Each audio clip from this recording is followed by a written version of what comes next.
Hey everyone, I'm out in our garden right now actually, and as you can see, it's a nice summer day here in Japan. Summer's just getting started. Actually, we're in the rainy season right now, but you can't tell today. It's just really nice weather, so thought I'd come outside and do our little video update out here. But actually, one of the things I wanted to show you was our garden we've got going on here. We started planting a garden. And one of the plants that we're planting is a cucumber plant. Cucumbers are big here. They love to make kind of pickle out of them. So we're growing some cucumber vines, which are these guys here. And cucumbers, they grow in a vine along a trellis that I had to build up for this.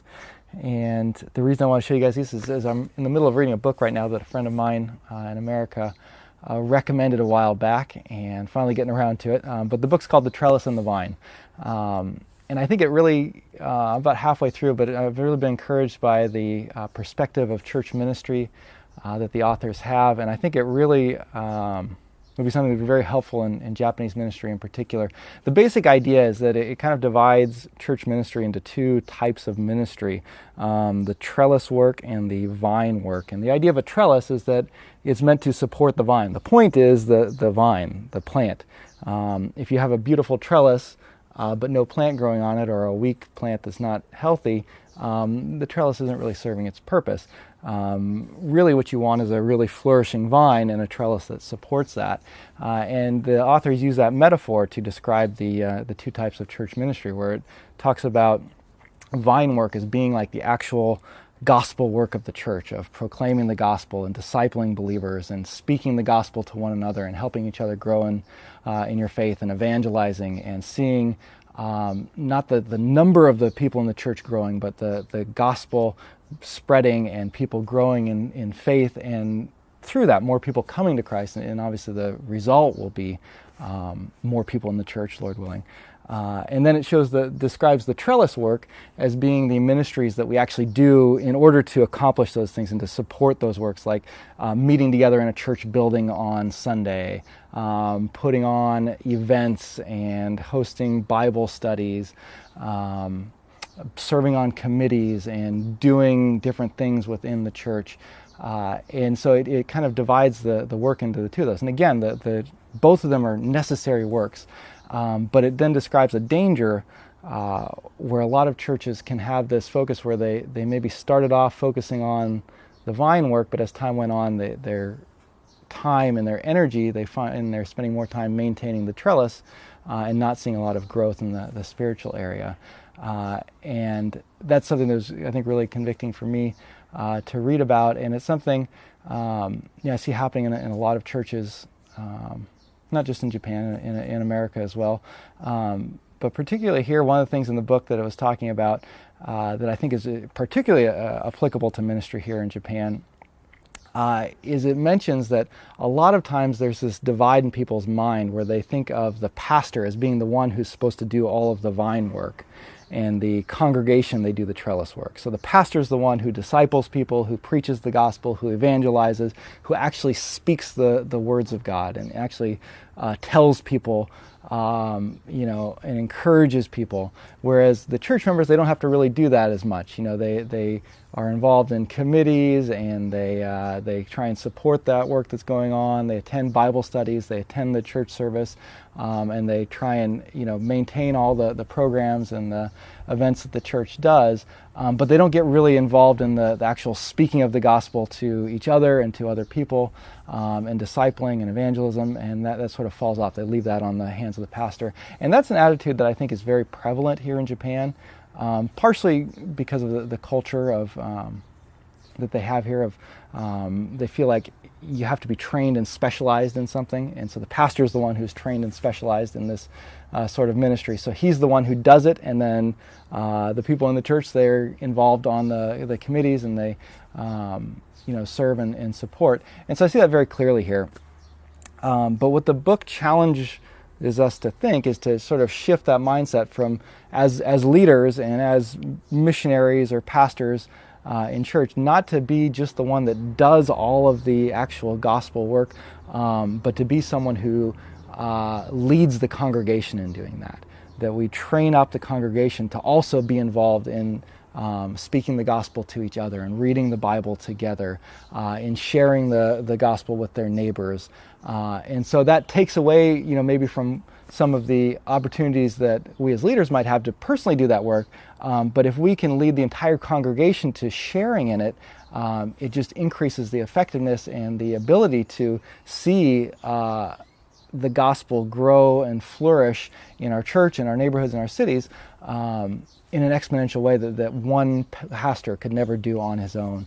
And particularly, I think for here in rural Japan, that's something that's very key, because there's many churches that don't have a pastor, and so they have just a few members in a congregation. And again, with that attitude being so prevalent, I feel like these churches, it's almost like they can't do anything without a pastor, because they don't have someone to train them and to teach them and to help them. And again, with that attitude of being, oh well, we're not educated or trained, or we don't have the specialty to serve in that pastoral role, a lot of these churches are struggling pretty heavily. Particularly the church in Ofunato that I've talked to you guys about before. We've gone and visited there a number of times, and it's an area that God's really put on our heart to possibly go and serve in the future. Their church with only 2 members and no pastor. And so that's one of the things that, if we did wind up there, we'd really love to see a ministry starting where we can help those 2 members grow in their faith and be able to go out and be involved in more discipleship and evangelism. We'd love to see new people coming into the church and those new people growing as well, so that they can minister to one another and to their communities. And then, even beyond that, one of the things that I've been thinking, really getting ahead of myself here, because we don't even know if we're going to be going there for sure. But that's one of the areas that God's put in our hearts. But, we want to see ultimately a Japanese pastor to be able to come and to shepherd that congregation, that flock, and lead them in this kind of ministry on a long-term basis. But Ofunato, it's a very small town. It's in rural Japan. It's a very small church. They might not even be able to afford to pay a pastor. I mean, certainly right now they can't, and you'd have to grow enormously for them to get to the point where financially they could afford that. But there's many churches in Japan like that, and so the odds of them getting a new Japanese pastor fresh out of seminary to say, oh, I'm going to go to Ofunato, this small little city on the coast, it seems very small to see that happen, and that's one of the reasons they've been struggling to find a pastor for so long. But I would love to see something we'd be praying about. I'd love to see God raise up a pastor from that city, so whether it be one of those few existing members of the church, or a new person who comes in and who's saved and is discipled within the church. I'd really be praying to see God raise up a leader from that city to come and become a member of that church, to serve that church, and eventually to pastor that church. So that's something that recently I've been thinking about. And again, that's way down the road, but something you guys can definitely be praying about. Thank you guys so much for all the prayers and the support that you've offered to us. We're excited to see the ways that God's working. We're excited to see what He's going to be doing in the future. A couple of quick things that we're going through, that we're involved with right now. Like I said, I'm going to be speaking at a pastor's meeting next month. That'll be my first time doing that, so pray that I can present clearly some of these concepts in Japanese and in a way that really gets these other pastors excited about applying these principles to their own churches and maybe seeing some growth through that. The following month in August, I'm going to be preaching at another church in the prefecture. I'll probably be giving the same sermon that I gave last time, so this will be my 3rd time getting to preach my forgiveness sermon, so hopefully each time I'll get a little bit better. And then in September, I'm going to be preaching at our home church again, so I got to come up with a new sermon for that. Again, all of this is in Japanese, so it takes me way longer to do all this stuff than it normally would, so I'm trying to get as much of a head start as I can, even though it's a couple months away. So please be praying for me as I prepare for these speaking opportunities. And we just thank you guys again so much for all you've done for us and all your prayers and support over the past 3.5 years we've been in Japan, and even longer as we've been preparing to get here. We're just so overjoyed to have you partnering with us, and to know that we're not here alone, that God has brought you into this ministry with us, and we're just glad to be able to get opportunities to share some of the things that are going on over here.